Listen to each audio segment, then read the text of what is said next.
Hi friends, நம்ம Nevis காலில் பார்த்தீங்கன்னா இன்றைக்கி காலையிலே அறுவடை பண்ணலான்னு மாடிக்கு போய் பார்த்தாக்க ஒரு ஸ்டார் ஃப்ரூட்ஸ் பழுத்துருந்துச்சுங்க. எனக்கு ரொம்ப ஹாப்பியாகி போச்சு.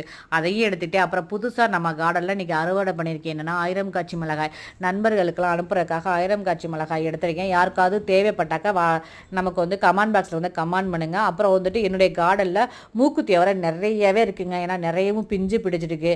நான் விதைக்காகவுமே நிறைய விட்டுருக்கேன். ஏன்னா மூக்குத்தி அவரை வந்து நிறைய பேர் விதைகள் கேட்டிருக்கீங்க. அதனால் மூக்குத்தி அவரை வந்துட்டு நான் விதைக்காகவும் நிறைய விட்டுருக்கேங்க.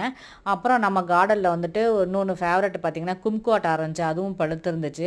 ஒரே ஒரு நெய் மிளகாய் எடுத்துகிட்டு மலேசியன் கோவக்காய், கத்தரிக்காய், வெண்டைக்காய், பாகக்காய், அப்புறம் காராமணி வந்து ஒரு 1 அடி லென்த்தில் இருக்குங்க. காராமணியும் கொஞ்சம் எடுத்துகிட்டு, ஏன்னா மார்க்கெட்டில் போய் 10 காய் வச்சு 20 ரூபான்னு சொல்லுவாங்க. நான் ஏற்கனவே வாங்கியிருக்கேன்.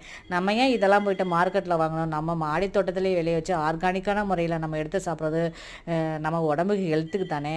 அனைவரும் இயற்கை விவசாயத்தை நேசிப்போம். நன்றி.